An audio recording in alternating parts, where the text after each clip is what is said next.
Welcome in, everybody, to Sons of Saturday. A little bit of a different episode for you today. We just experienced, honestly, one of the best nights of my life, to be completely honest. This is Jay. She's going to introduce herself in just a moment. But we were at LSU Ole Miss in Baton Rouge on October 12th, 2024. Walk-off win by LSU in Baton Rouge, 29-26 over Ole Miss in Death Valley. It was my second time there, but my first night game at LSU, your first time ever at LSU. I have been to Army Navy. I have been to Georgia Notre Dame in 2019. I've been to Penn State for a whiteout, some really, really awesome games. And this was the best sporting experience I've ever had. And we had to come on here. Originally, we were just going to talk about both Death Valley experiences. I feel like it would be unfair to Clemson to do this right now. So we're actually just going to talk about our experience. We both went to Virginia Tech. If you're an LSU person tuning in or somebody else, and we're going to talk about our game day experience. So without further ado, Jay, can you introduce yourself, please, to the wonderful people? Yes, my name is Juliana. I am not Pat today, but I do go by Jay a lot. I'm Billy Ray's roommate. I graduated Virginia Tech. We also date. Yes, we do also date. I graduated Virginia Tech in 2019. I was a high tech for 2 years while I was there. I was also a Kappa Delta. What experience, good football or sports experiences that you've been to? I would say the only one that came even close was the Iron Bowl, 2019, maybe. I think so. The 4 overtime game where Alabama won at Jordan Hare, and then you were at the Ohio State. Actually, I think it was 2021. 2021, and you were at the Ohio State Virginia Tech game in 2015 at home. Yeah. So, look, got a lot to talk about. We'll just spend a couple of minutes on our trip on the weekend.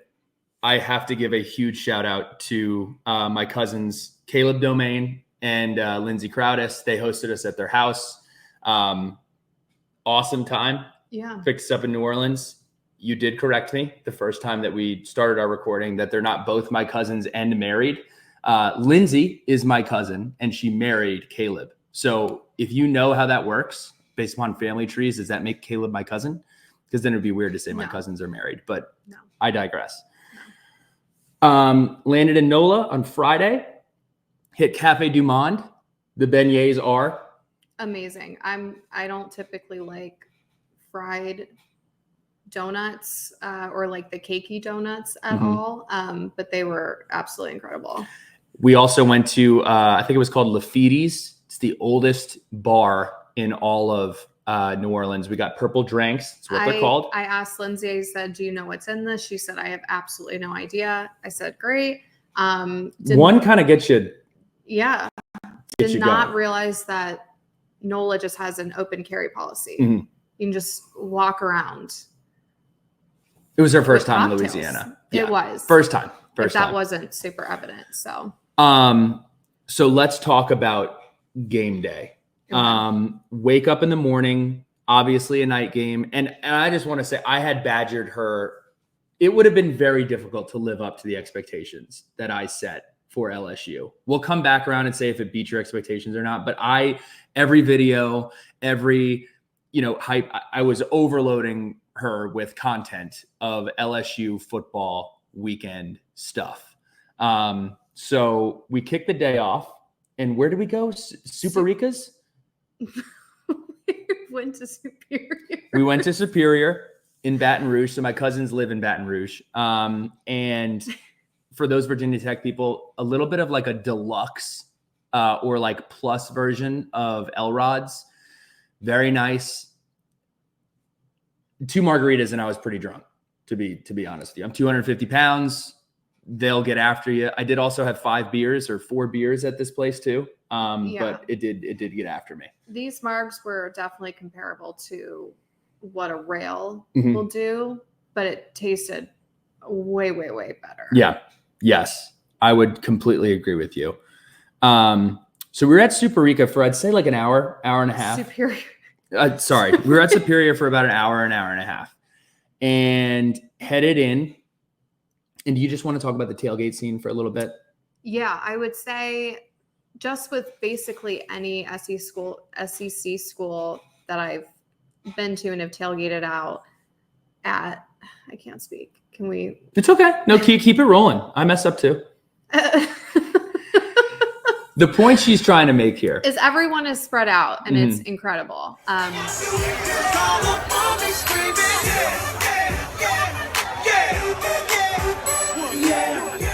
just turned around and boom, there it was.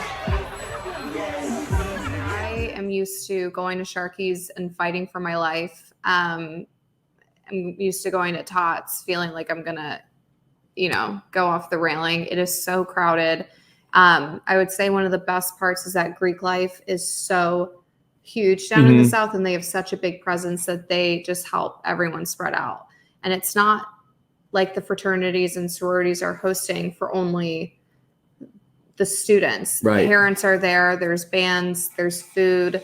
It just allows everyone just space to breathe, which is incredible. To that point, the proximity of Greek life to campus and the Greek life culture it's like a bar. Like there's live music, people of all ages are there. If you're from Virginia Tech, Oak Lane is not really walking distance from the stadium unless you really, really want to walk to the stadium. So it really cuts down on everything. The live music thing, we were going to talk about this with Clemson, but the fact that there's live music everywhere is absolutely fantastic. The people are so nice and so welcoming. Not to tattletale on ourselves, we just kind of moved some cones and parked like where we wanted to. And people said, have a fun time. Yeah. So that was nice. Stadium. One of the things that really stand out to me is when you walk into the stadium, first of all, you end up like at field level. So you come in at field level, and the first thing that hit me, my experience walking in, the smell of the fresh grass immediately hits you in the face. I smelled no grass. I could have told you. You should get on like some Flonase or something. But immediately got hit in the face with the smell of grass. And the field is pristine. Like the goalposts are unique at LSU. If you don't know, they have the instead of one bar, they have the two bars that go up, and then the field goal, they're white instead of yellow. The middle of the field eye logo is just unbelievable. Like it truly is. But any other notes on walking into the stadium? Zero security. I mean, you could have brought anything into the game.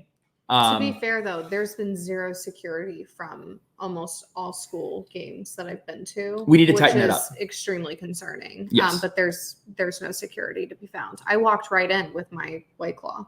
You did do that.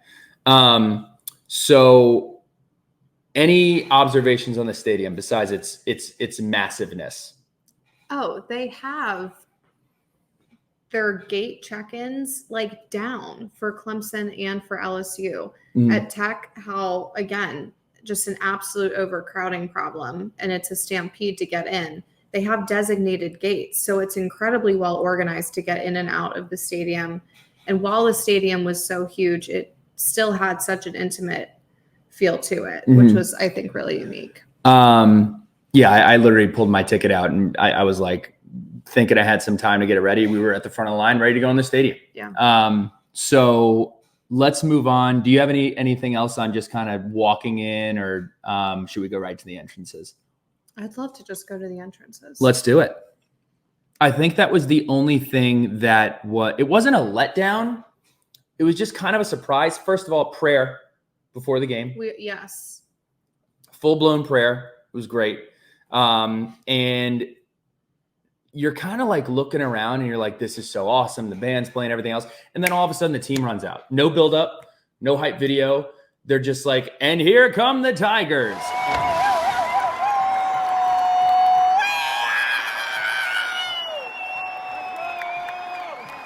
And an awesome fireworks show on the field, but it kind of just came out of nowhere.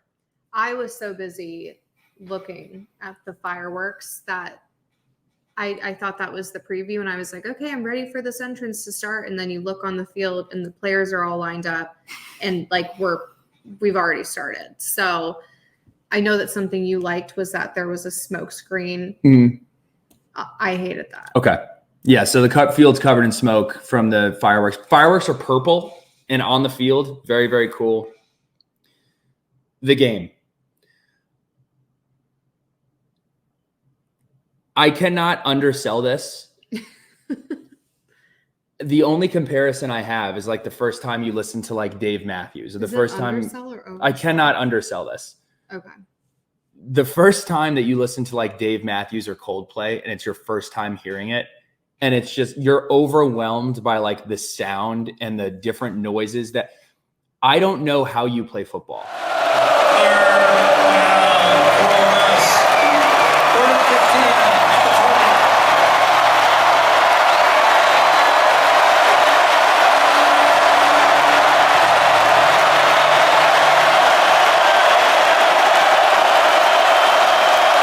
Again, I've been to Lane Stadium. It's one of the loudest stadiums in America. I've been to Penn State. It's one of the loudest stadiums in America.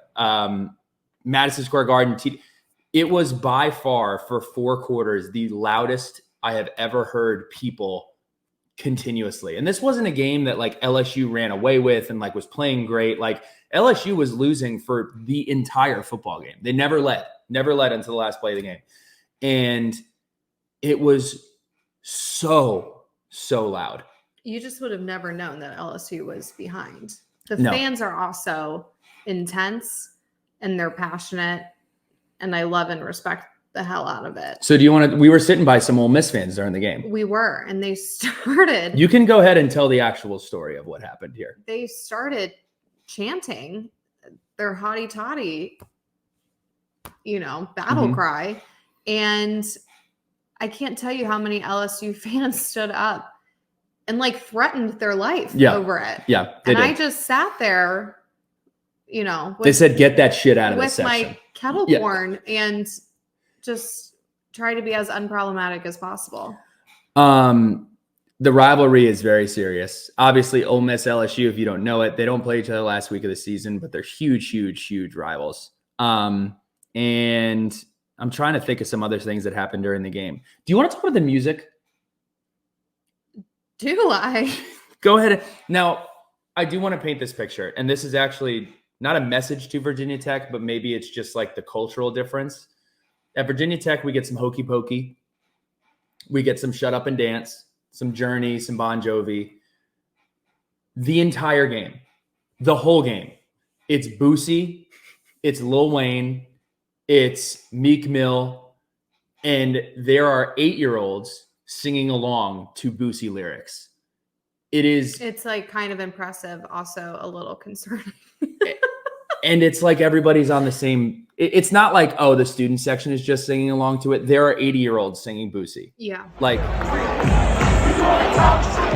want to run your mouth? You want to put up on us and the man up? We don't set this up.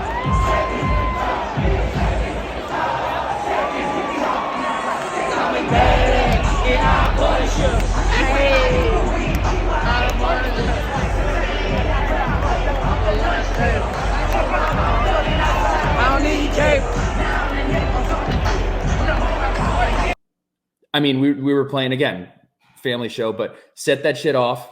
They sang every lyric, every single lyric in the song. It was unbelievable. If you have not heard LSU fan chants before, we're not gonna say it word for word here tonight or today, depending on when you're watching this. But I do encourage you to Google it. Neck.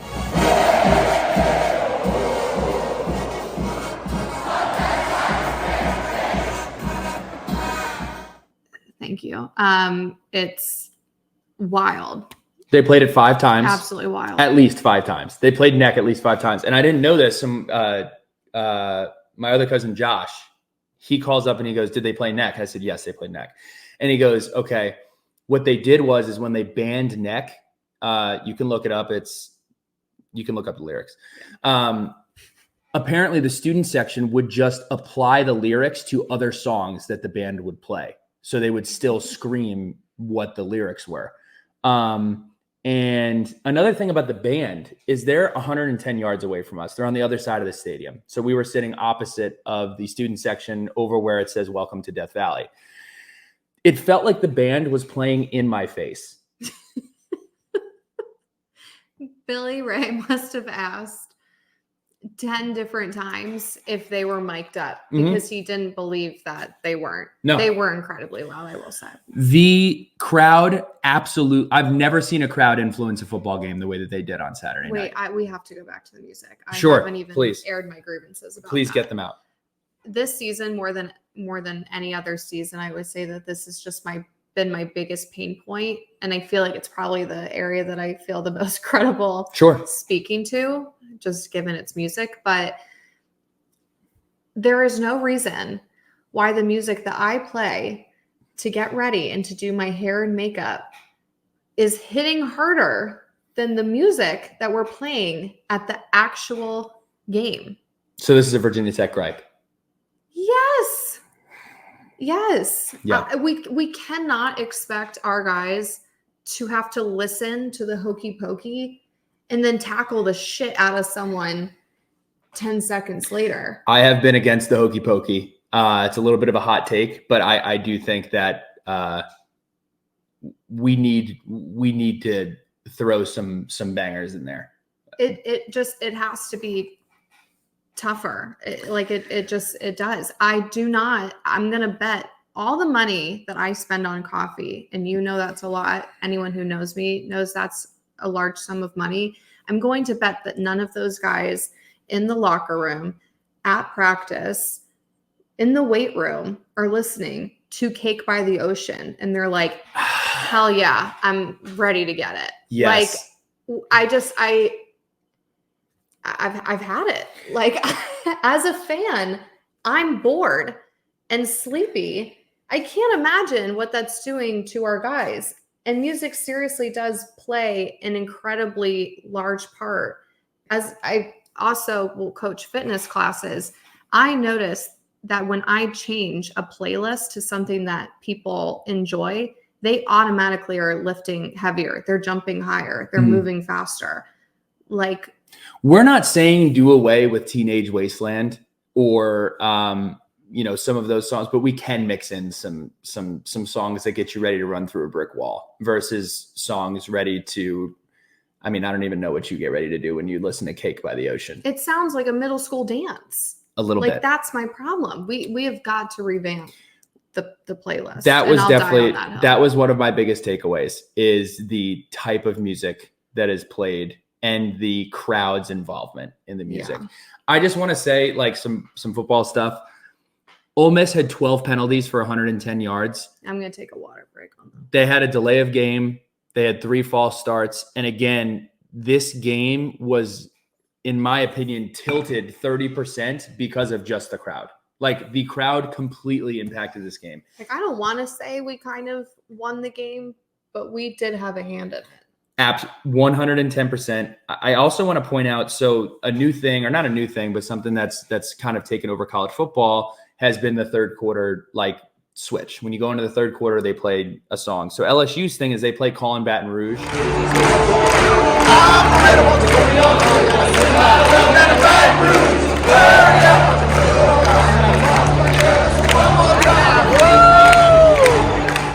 I will have the video in the article that we put out.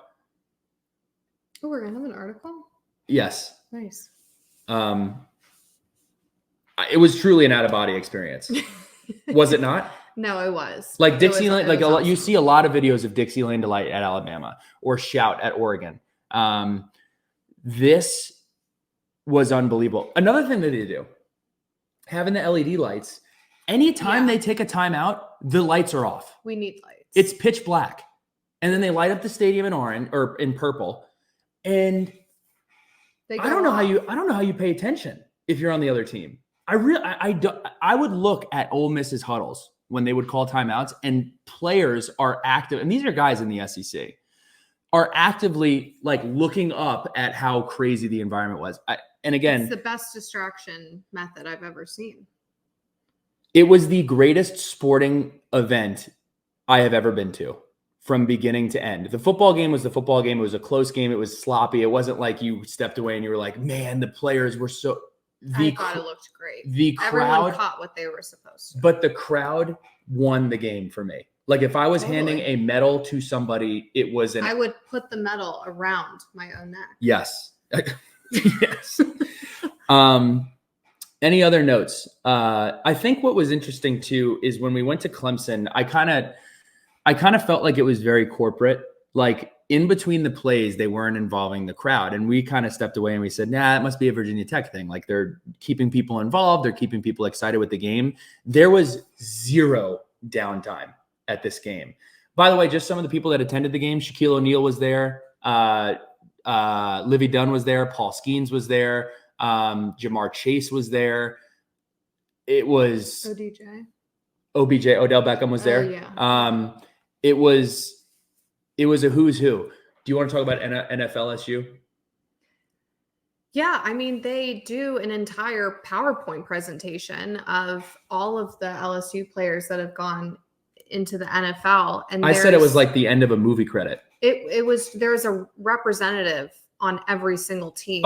There's some of them, there's 7. There's 4 at least on every team. They're like the Miami Dolphins. Here are 8 players that play for the Dolphins. Yeah. The Kansas City Chiefs. Here are 7 players that play for the Chiefs. They couldn't even show highlights. They were just like, hey, here are all of our awesome players. Jaden Daniels, best rookie in the NFL. He went to LSU. Joe Burrow, he went to LSU. Every awesome wide receiver in the NFL, they went to LSU.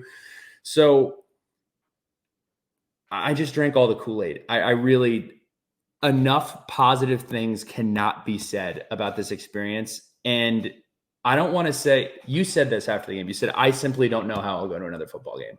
I don't, and I'm supposed to attend one this Thursday. Any other notes that we want to hit about this game? If you have not gone, you have to go.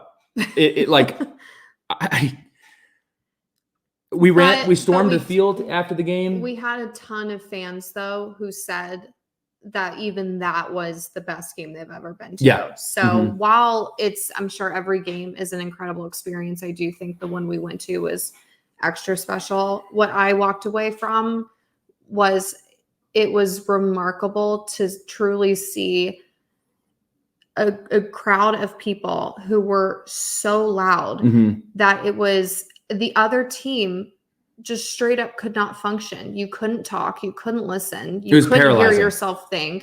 It was absolute chaos and mayhem and detrimental to the other team. And I've never seen a crowd pull that off. I mean, there were three downs where they all just stood there and the clock ran out. The ending could not have been more cinematic either. So LSU's trailing the entire game, forces overtime. Going into overtime was incredible because LSU had to march down the field, converted 2 4th downs, end up scoring.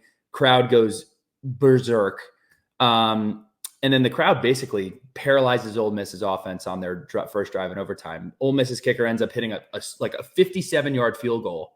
Which shout out to that guy because that was very impressive. And I think first or second play of overtime into the end zone, and the video they put out after, I'll say this too. LSU's got some dogs on their team. Like, all due respect, like some serious dogs on their team.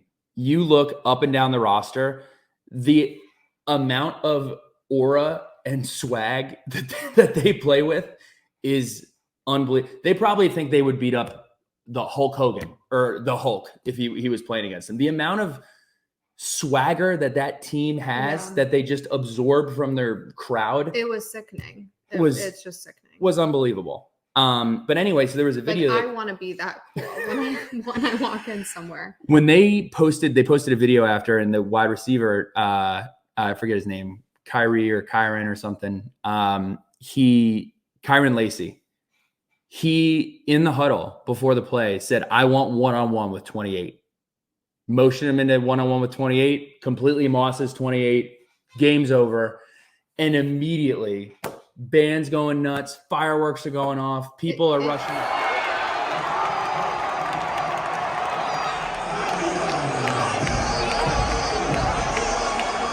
It's the confidence for me. It's the confidence for me. It was unlike anything else, I can say with 100% certainty we will be back. We actually almost didn't go to this game, which would have been a crime.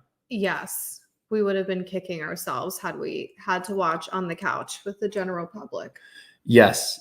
What is the most dramatic thing that I said leaving the stadium? You started just saying like, praise God, God bless. Yeah. I walked out of the stadium. I was like, praise God. That was an unbelievable experience. Unlike anything. I don't know if it gets better than that. I really don't. I heard it for so much. And I went to a 3:30 game for LSU, and it was an incredible environment. It was certainly top. And we used to be all about the 3:30 games, and now it's like night games or bust. Mm-hmm. Like, I don't think it'll ever be beat. Any closing thoughts on LSU? The LSU chant coming out of the stadium was unreal. Every person. It reminded me of I went to a Mets like wild card game or a Mets like regular season game where we clinched a playoff spot, and everybody walking out of the concourse. Let's go, Mets. I'm talking about the entire walk out of the stadium. The stadium is shaking because everybody's LSU. Lane Kiffin, there's a video of him interviewing after the game. In the background of his interview, you can hear the entire stadium chanting it. It was unbelievable. Yeah. I have to ask. Yeah. Between this and the Iron Bowl, if you could relive one of those days, one of those environments, what was better? Don't feel obligated to answer one or the other. But you just asked me. I'm saying you don't feel like you have to say LSU. Oh, I feel like I would have to say, I do want to say LSU though, because of the win. Mm-hmm. And I mean, I just think for all the things that we just mentioned, it was incredibly unique. If Auburn had won the Iron Bowl, my opinion might be a little different, but that is because I have family ties there. Mm-hmm. But just incredible games. I will say, for the Tech fans out there, Enter Sandman, it can't be beat. It's incredibly electric. Mm-hmm. Our Let's Go Hokies. I've now listened to Let's Go Clemson, Let's Go Tigers, and the Let's Go Hokies. We have it down. We win it. Number one right there. The only one you'd have to compare it to is Boomer Sooner at Oklahoma. We'll get there. Yeah. I think we need to do better by our guys in giving them highlight reels that are tougher. We got to get music that's a lot more hype. Mm-hmm. Got to get some lights in there. The swag surf was unbelievable. Yeah. I don't know. I mean, it was an awesome experience. It's everything that I do want for our Tech players. Mm-hmm. That's kind of what I walked away with. Did it exceed your expectations? Yeah, and I didn't think it would, because you would come in while I was on work meetings and show me a 2020 semi-final like hype video every second of the day. So I was like, there's no way I'm possibly going to walk away from this experience thinking that it's going to live up to the hype, and it absolutely exceeded it. So thoughts on Mike the Tiger before we go? I feel bad that I had such little faith in LSU to take care of this Tiger. I really thought, truly, that I was envisioning this Tiger in like a small wired cage, almost like a crate, like just in the middle of like a drill field or something. Yeah. I had a horrible vision of it. She was going to call PETA. And was so thrilled to see that this Tiger is incredibly well taken care of, living the best life possible. If I get reincarnated one day, I'd like to be Mike the Tiger. Mm-hmm. Just a beautiful sanctuary, very adored by everyone. So shout out to Mike. LSU, we said this too. If you're a student and you visited for that game, there's no way you're not going to school there. No way. A 0% chance you're not going to school there. Brian Kelly, by the way. I would give them my tuition right there. You know what's crazy too?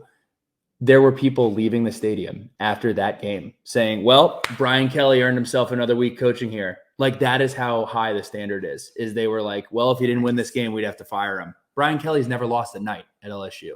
You're 13-0 in undefeated night games at LSU. Again, it's the confidence that they had. They had a video of Brian Kelly talking about it. He's like, you don't come in to Baton Rouge, Death Valley, and leave without an ass whooping. Like, their confidence level is on a completely another level. And one of the best experiences of my life.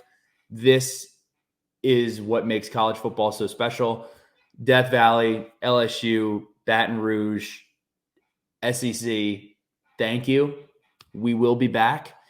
And we got Thursday Night Football in Lane Stadium. Looking forward to it. Yeah. Thank you guys for letting me take over for the position of Pat. Hopefully I'll be back. But yeah. Thank you. Thank you. Well done.